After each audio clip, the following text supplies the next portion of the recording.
Shalom. God is good all the time. All the time God is good. Tuhan selalu baik setiap saat. Setiap saat Dia selalu baik. Dan Dia membuat segala sesuatu menjadi indah pada waktunya masing-masing. Memahami cara bekerja Tuhan lewat persekutuan pribadi akan membuat kita semakin menyadari dan mengalami bahwa memang betul bahwa God is good all the time. Memang betul bahwa Dia membuat segala sesuatu menjadi indah pada waktunya masing-masing. Salah satu hal yang bisa kita lakukan, hal praktis untuk kita bisa bersekutu dengan Tuhan adalah dengan memuji dan menyembah Dia. Kalau bisa main musik, pakai alat musik. Kalau enggak, dengan nyanyian, dengan kata-kata kita, tetap kita bisa menyembah Tuhan. Yuk kita nyanyikan satu lagu ya. Beriku hati untuk menyembah-Mu. Beriku hati untuk menyembah-Mu. Beriku hati untuk mengasihi-Mu. Beriku hati memuji-Mu dan mengasihi Engkau seperti wanita yang datang mengurapi-Mu. Beriku hati memuji-Mu dan mengasihi Engkau seperti wanita yang datang mengurapi-Mu. Beriku hati untuk menyembah-Mu. Beriku hati untuk mengasihi-Mu. Beriku hati memuji-Mu dan mengasihi Engkau seperti wanita yang datang mengurapi-Mu.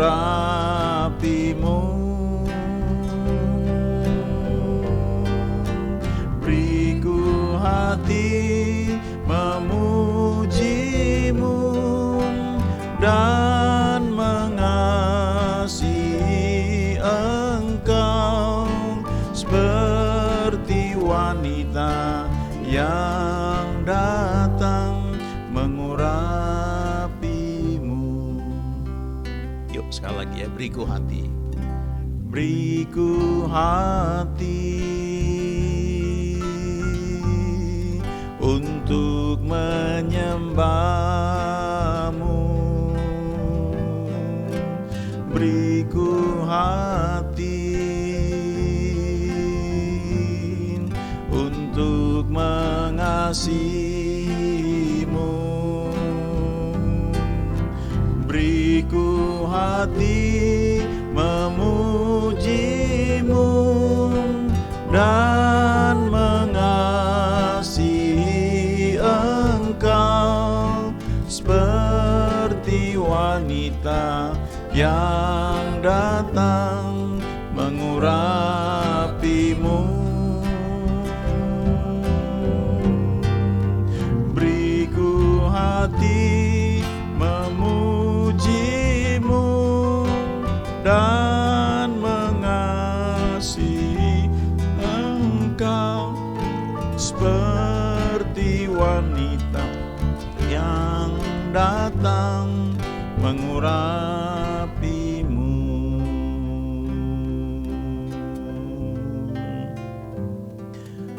Lagu ini diambil dari ada kisah di Alkitab. Salah satunya adalah di Lukas 7 ya. Lukas 7 mulai ayat yang ke-36 ya. Yesus datang ke rumah seorang Farisi. Lalu di ayat 37 dari Lukas 7 ini dikatakan, di kota itu ada seorang perempuan yang terkenal sebagai seorang berdosa. Ketika perempuan itu mendengar bahwa Yesus sedang makan di rumah orang Farisi itu, datanglah ia membawa sebuah buli-buli pualam berisi minyak wangi. Lalu sambil menangis ia pergi berdiri di belakang Yesus dekat kakinya, lalu membasahi kakinya itu dengan air matanya dan menyekanya dengan rambutnya. Kemudian ia mencium kakinya dan meminyakinya dengan minyak wangi itu. Ya. Di kesempatan lain juga ada cerita di Yohanes 12. Ini cerita ketika Yesus datang ke Betania. Kemudian di situ ada perjamuan untuk dia dan Marta sedang melayani. Lalu Lazarus yang baru dibangkitkan ya dari kematian, dia juga duduk makan dengan Yesus ya. Lalu di Yohanes 12 ayat 3, maka Maria mengambil setengah kati minyak narwastu murni yang mahal harganya, lalu meminyaki kaki Yesus dan menyekanya dengan rambutnya, dan bau minyak semerbak di seluruh rumah itu. Tapi ada yang protes ya, yaitu Yudas Iskariot. Dia bilang, kenapa ini minyak gak dijual aja seharga 300 dinar dan uangnya diberikan kepada orang-orang miskin. Nah, di Alkitab itu upah sedinar itu upah sehari seorang pekerja ya. Jadi kalau 300 dinar ya 300 hari, berarti itu upah setahun. Jadi Yudas ini mikir dari sisi ekonomis, tapi ada satu prinsip yang kita pelajari di sini.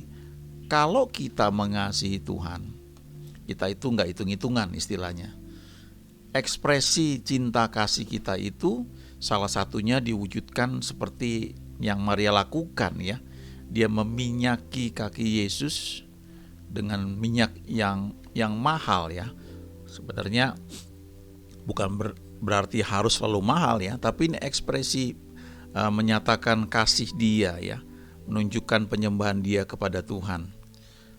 Dari sini kita bisa belajar satu prinsip yang bagus ya, yang kadang-kadang kita mungkin saking seringnya kita dengar ini, kita merasa kita sudah cukup menyembah Tuhan ya.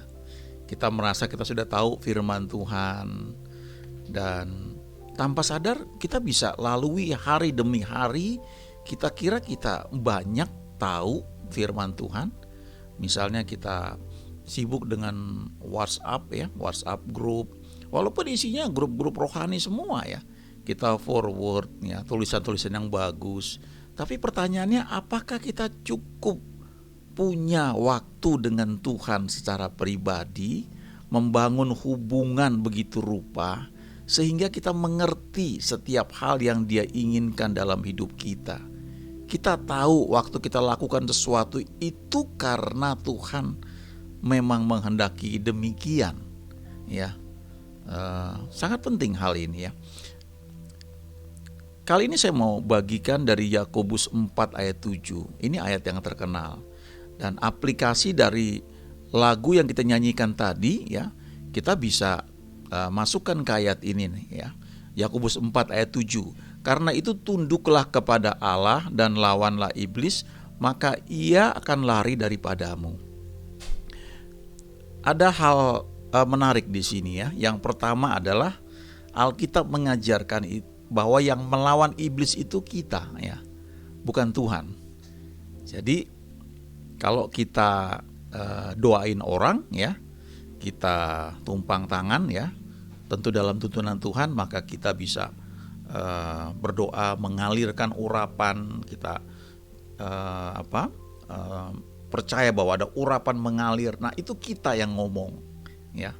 Lalu kalau kita mengalami kesulitan atau kita sakit, maka kita yang melawan penyakit itu ya. Kita menengking, kita nggak bisa berdoa Tuhan usirlah iblis ya, nggak begitu ya. Alkitab mengajarkan kita yang melawan itu. Tapi sebelum kita melawan iblis, hal pertama adalah tunduklah kepada Allah ya. Jadi ada dua hal di sini, tunduklah kepada Allah dan lawanlah iblis, maka ia akan lari daripadamu. Ada beberapa terjemahan di sini ya, ada terjemahan CEV ya, surrender to God ya, berserah kepada Tuhan. Jadi kata tunduk kepada Tuhan itu, tunduk kepada Allah itu, salah satu bentuknya adalah berserah. Artinya menantikan tuntunan Tuhan. Artinya membuka telinga untuk menangkap apa yang Dia perintahkan. Itu surrender ya, berserah.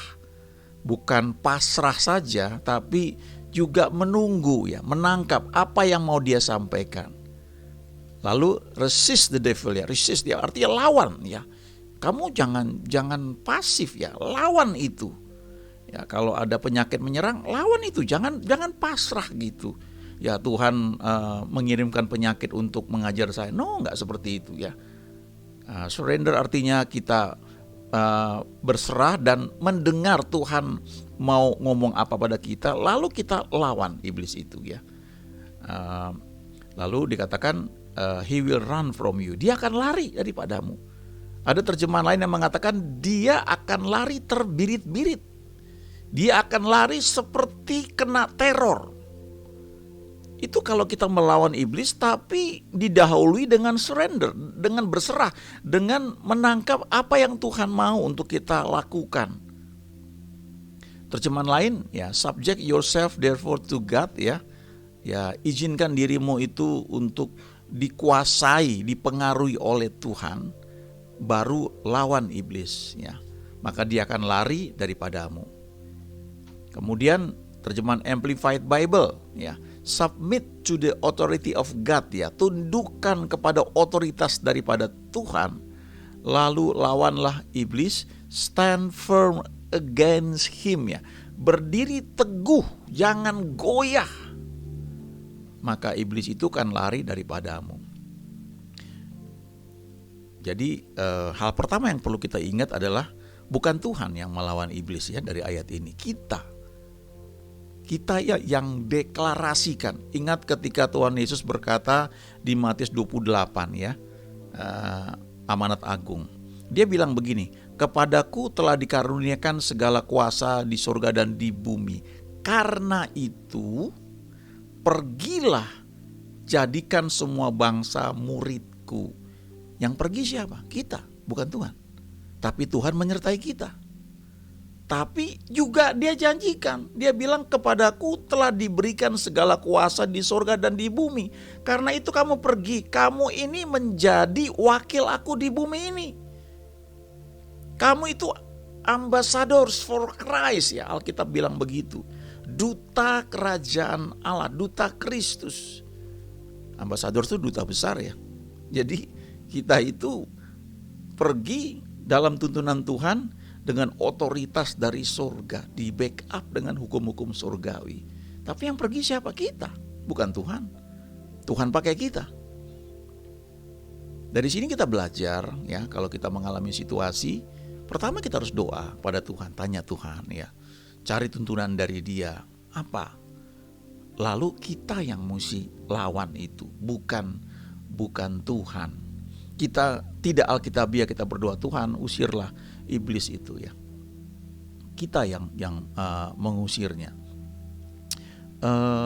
Aplikasinya ini jadi banyak ya. Ada beberapa contoh. Misalnya di Lukas 10 ayat 41 sampai dengan 42 ya. Dikatakan ini waktu itu Yesus datang ke Betania dan seorang perempuan bernama Marta menerima dia di rumahnya.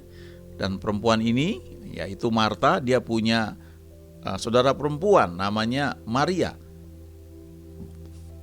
Dan Alkitab berkata Marta sibuk melayani, tapi Maria ini duduk terus dekat kaki Tuhan, mendengarkan semua perkataan Yesus.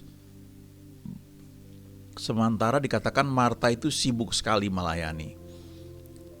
Lalu Marta protes, ya, Tuhan, Engkau nggak peduli aku sibuk sendirian, ya, aku yang paling nih habis-habisan aku kerjain semua, ya. Kok dia tenang-tenang aja duduk, ya. Enak banget itu kayaknya. Ya. Lalu Tuhan bilang begini di ayat 41 ya sampai 42.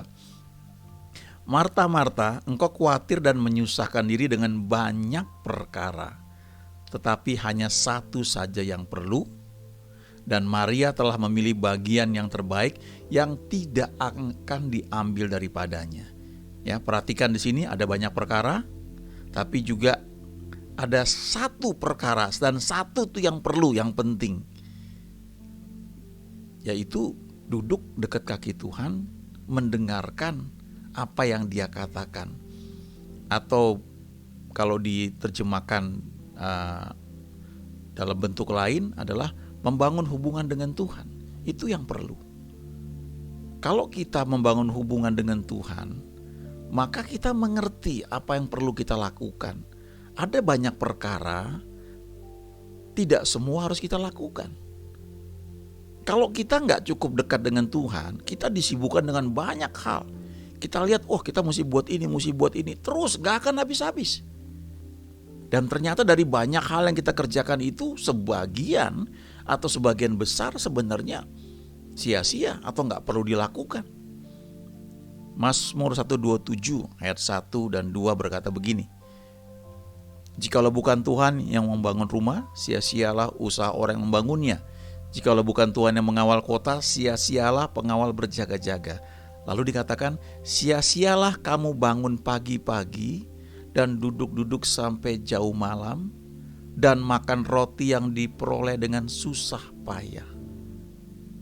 Sebab ia memberikan kepada yang dicintainya pada waktu tidur.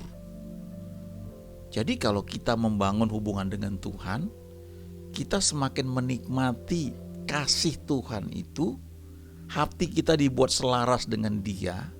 Dia tahu yang di depan ini apa yang sedang atau akan kita hadapi. Dia akan membuat kita bisa memilih hal-hal yang tepat. Dia menolong kita untuk bereaksi dengan tepat, memberikan respon dengan tepat, sehingga banyak hal gak perlu kita lakukan. Kita hanya melakukan hal-hal yang tepat yang memang Tuhan suruh. Saya pernah cerita, ya, ada seorang yang kena stroke, ya. Kemudian ada seorang anak Tuhan, ya, hamba Tuhan, dia mau datang, dia mau doain orang ini. Lalu malamnya dia berdoa dulu, dan waktu dia berdoa, ya, jadi perhatikan ini, ya, dia akan mendoakan orang yang sakit ini, orang sakit stroke ini. Tapi sebelum dia datang berdoa kepada orang yang sakit itu, dia berdoa dulu dengan Tuhan. Dia membangun hubungan dengan Tuhan dulu. Dia tanya Tuhan. Dan Tuhan kasih satu kalimat rema kepada hamba Tuhan ini. Tuhan bilang begini sama dia, kasih tahu bahwa aku mengasihi dia dan aku mau menyembuhkan dia. Jadi waktu besoknya hamba Tuhan ini datang, ketemu orang yang sakit stroke ini, dia bilang itu, Om, saya sudah berdoa kemarin dan Tuhan bilang Tuhan mengasihi Om dan Tuhan mau menyembuhkan Om. Itu perkataan seperti pedang yang tajam. Dan orang yang sakit ini, seorang dari suku yang pantang menangis, mungkin sekian puluh tahun dia gak pernah nangis. Tapi hari itu dia nangis kayak anak kecil. Karena perkataan yang dari Tuhan itu seperti pedang yang tajam, menerobos, menghancurkan semua benteng-benteng dalam jiwanya, kekerasan hatinya, segala macam campur aduk yang terkumpul akibat interaksi dengan banyak orang, itu jebol dan dia nangis kayak anak kecil. Kan dia sembuh. Jadi satu yang perlu ini, yaitu membangun hubungan dengan Tuhan. Ini perlu dilatih, ya. Seorang hamba Tuhan pernah cerita begini, ya, secara bergurau. Kalau kita bangun pagi, apa yang kita cari? Kebanyakan orang bangun pagi dia cari sandal katanya. Ya. Tapi maksudnya bangun pagi yang Pertama kita ingat apa? Mungkin kita doa sebentar ya. Di zaman sekarang ini kita bersyukur ya, kita punya teknologi yang kita bisa terhubung 24 jam dengan siapa saja di seluruh dunia. Karena ada WhatsApp, ada macam-macam ya medsos. Dan kita nggak pernah merasa kesepian lagi. Orang yang tinggal di kutub utara juga asal ada jaringan, dia bisa tetap terkoneksi. Walaupun dia sendirian, dia bisa cerita dia masak apa, dia bikin apa, dan rasanya nggak pernah sendirian. Dan ini teknologi yang luar biasa. Di sisi lain, kadang-kadang kita lupa. Kita kira saya udah baca Alkitab. Alkitab kan ada di gadget. Saya sudah dengar Alkitab, saya bisa sambil olahraga. Saya dengar itu sambil saya olahraga, Alkitab itu dibacakan. Lalu kita mengira kita sudah lakukan semuanya, dan betul itu perlu ya. Tapi masalahnya, apakah kita cukup mendengar dia bicara sama kita? 1-2 kalimat. Mungkin seperti apa yang hamba Tuhan tadi itu terima. Ya, katakan kepada dia, aku mengasihi dia dan aku mau menyembuhkan dia. Itu kalimat yang biasa saja. Tapi karena itu dari Tuhan, itu rema pada waktu yang tepat. Ketika disampaikan, dampaknya sangat luar biasa. Itu namanya firman rema. Dengan teknologi yang sekarang kita nikmati, kita punya banyak grup WhatsApp dan mungkin itu grup-grup yang baik ya. Orang-orang yang bertumbuh, yang kenal Tuhan, dan kita bisa terus kita dapat ini, kita forward ke sana, kita baca lagi, kita forward lagi, terus kita menjadi tanpa sadar menjadi admin yang men-forward banyak hal. Tapi pertanyaannya, apakah kita makan cukup dari apa yang kita baca itu? Kadang-kadang saking sibuknya ya, dari sejak pagi kita bangun itu WhatsApp yang kita lihat, nanti sebelum tidur WhatsApp yang kita lihat. Saking sibuknya kita nggak memberi makan kepada roh kita. Itu cuma pengetahuan, knowledge di jiwa kita. Kita tahu banyak, tapi nggak berdampak ke dalam kerohanian kita. Coba lihat ayat berikutnya, Yohanes 15 ayat 4 ya. Tuhan bilang begini, tinggallah di dalam aku dan aku di dalam kamu. Sama seperti ranting tidak dapat berbuah dari dirinya sendiri kalau ia tidak tinggal pada pokok anggur, demikian juga kamu tidak berbuah jikalau kamu tidak tinggal di dalam aku.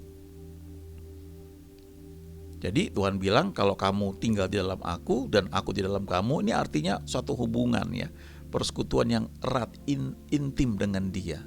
Maka dengan sendirinya kamu berbuah, kamu gak perlu repot-repot ya. Itu muncul sendiri.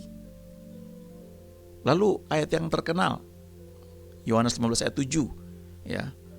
Ini bertahun-tahun yang lalu saya ingat ya, ketika dalam persekutuan ya kami diskusi ya, bagaimana supaya doa kita bisa dijawab oleh Tuhan. Karena itu satu hal yang tentu kita inginkan ya, kita berdoa dijawab oleh Tuhan. Lalu banyak sekali ya dibuat aturan-aturannya. Dari 1 sampai 10 mungkin ada, mungkin lebih ya, banyak sekali.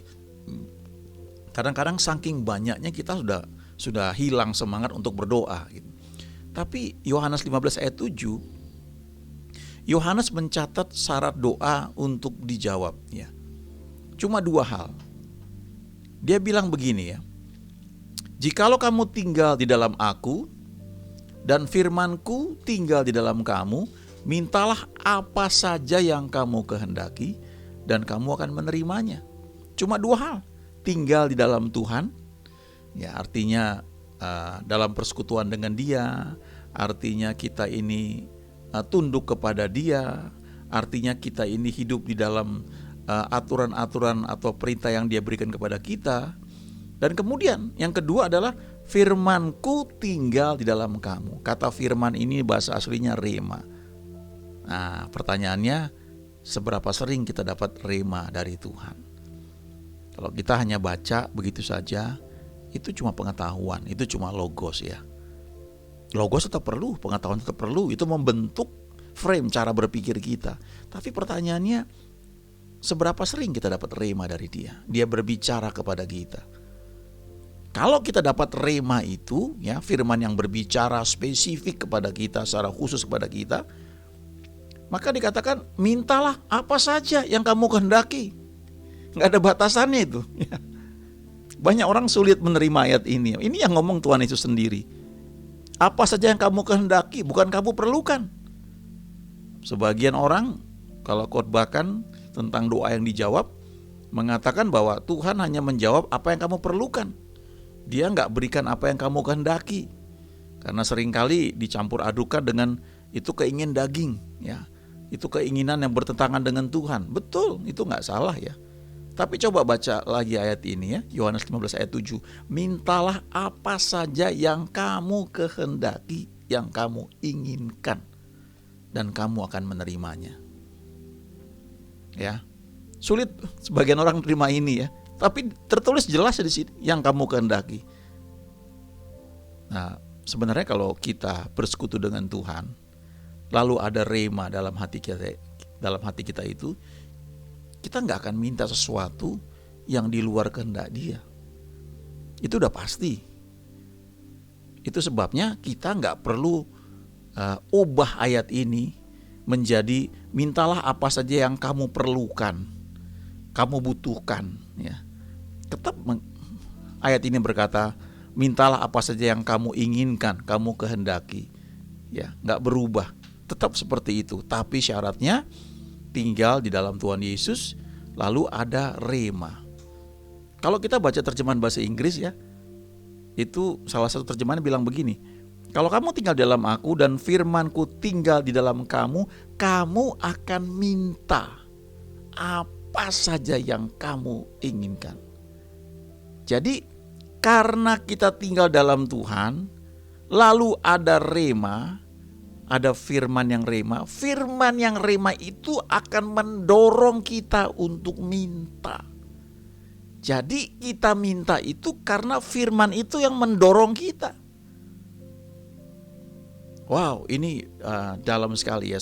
Saya setahu saya ya di Alkitab cuma 2 orang ya yang mengajarkan mengenai doa. Yang pertama ini itu Daud di Mazmur 37 ayat 3 dan 4. Ya, percayalah kepada Tuhan, lakukan yang baik, diam di negeri dan berlakulah setia. Lalu dia berkata, dan bergembiralah karena Tuhan, maka Ia akan memberikan apa yang diinginkan hatimu. Ya, diinginkan hatimu itu menyangkut selera. Dalam hati itu kan ada jiwa, ada emosi. Saya suka warna merah, saya suka warna biru. Saya suka makan ketoprak, saya suka makan spaghetti. Itu keinginan. Dan Tuhan peduli sampai hal yang seperti itu. Dan itu yang tulis Daud. Dan jangan lupa, Daud gelarnya itu orang yang berkenan kepada Tuhan di Perjanjian Lama. Kalau kita ke Israel, ya pergi kuburannya Daud, itu orang-orang Israel itu sangat menghargai Daud, itu orang yang luar biasa ya. Tapi kita di Perjanjian Baru, ya kita lebih dari orang-orang di Perjanjian Lama. Dan di Perjanjian Baru Yohanes mencatat perkataan Yesus, kalau kamu tinggal di dalam aku dan firmanku tinggal dalam kamu, minta apa saja yang kamu kehendaki dan kamu akan menerimanya. Sangat penting buat kita membangun hubungan dengan Tuhan, ya, menyembah Dia, bersekutu dengan Dia, sehingga kita mendengar Dia berbicara kepada kita. Beberapa tahun yang lalu saya punya pengalaman ketika saya mengurus visa ke Amerika. Ya, waktu itu saya nggak punya cukup mungkin sesuatu yang biasanya kalau orang ngurus visa ke Amerika itu mereka akan tunjukkan banyak hal ya. Mereka tunjukkan mereka punya uang di bank sekian banyak, mereka punya sertifikat tanah, punya perusahaan dan segala macam untuk meyakinkan bahwa mereka nggak akan lari di Amerika. Mereka akan balik ke Indonesia. Waktu itu saya nggak punya seperti itu ya, tapi waktu saya urus ya, dan saya menyadari bahwa ternyata ada beberapa isian di formulir yang saya buat itu salah ya. Waduh, dan waktu saya menyadari itu, waduh Tuhan, ini gimana ya? Dan tiba-tiba muncul ayat firman yang sudah pernah saya baca, itu menjadi rema. Tiba-tiba saya mengerti Abraham sekian ribu tahun yang lalu itu juga gak sempurna. Dia dalam banyak ketidaksempurnaan dia membuat kesalahan. Tapi Alkitab berkata bahwa Abraham adalah sahabat Allah. Dan karena Abraham sahabat Allah, Tuhan melindungi Abraham bahkan dalam kesalahannya. Ketika istrinya diambil sama Firaun, Tuhan tetap melindungi Abraham. Lalu saya ingat perkataan Tuhan Yesus. Dia berkata di Injil Yohanes, "Kamu adalah sahabatku jika kamu berbuat apa yang kuperintahkan kepadamu." Lalu saya ingat beberapa hal yang saya tahu Tuhan taruh di hati itu saya kerjakan. Saya lakukan terus. Dan sepertinya Tuhan bilang, "Jangan takut, kamu sahabatku. Aku yang akan tangani itu." Dan ketika saya berhadapan dengan orang bule itu untuk wawancara, tidak sampai 5 menit atau gak sampai ya, gak mungkin ya, taruhlah di bawah 10 menit. Dia cuma tanya beberapa hal, dia gak tanya dokumen macam-macam. Dia pandang mata saya waktu dia tanya berapa lama akan di Amerika. Saya bilang, "Wah, saya paling lama sebulan lah." "Oh iya ya, karena kerja ya." Langsung di ACC. Dan saya sudah bersyukur waktu di ACC itu. Saya pikir dapat setahun pun udahlah, puji Tuhan. Tapi waktu saya dengan ibu saya waktu itu ya, kami kembali ke mobil, kami lihat ya, panggilannya itu nanti berapa hari kemudian untuk ambil paspornya. Dan waktu kami ambil, kami dapat 5 tahun ya. Wow, itu hal yang luar biasa buat saya. Kenapa itu bisa terjadi? Saya membangun hubungan dengan Tuhan. Saya baca firman-Nya, dan saat saya sedang berdoa membutuhkan tuntunan, Dia kasih firman yang pernah saya baca. Sangat penting untuk kita membangun hubungan dengan Tuhan. Itu keuntungannya buat kita. Yang paling utama tuh buat kita. Itu sebabnya jadikan hubungan pribadi dengan Tuhan itu menjadi hal yang utama. Ayo kita doa ya. Terima kasih Tuhan untuk hal yang kami baca saat ini. Ajari kami lebih jauh lagi, khususnya Yakobus 4 ayat 7. Bahwa kami mengerti, memahami, dan hidup di dalamnya. Tunduk kepada Engkau. Surrender to you, God. Tunduk berserah kepadamu. Subject ourselves to you. Menundukkan diri kami, mengizinkan diri kami dipengaruhi, dibentuk, diarahkan oleh Engkau. Dan kemudian kami melawan iblis. Stand firm. Kami berdiri teguh. Dan sesuai dengan firman-Mu, iblis akan lari tunggang langgang ya. Lari dalam kepanikan daripada kami. Terima kasih Tuhan, kami mengucap syukur. Dalam nama Yesus kami sudah berdoa. Haleluya.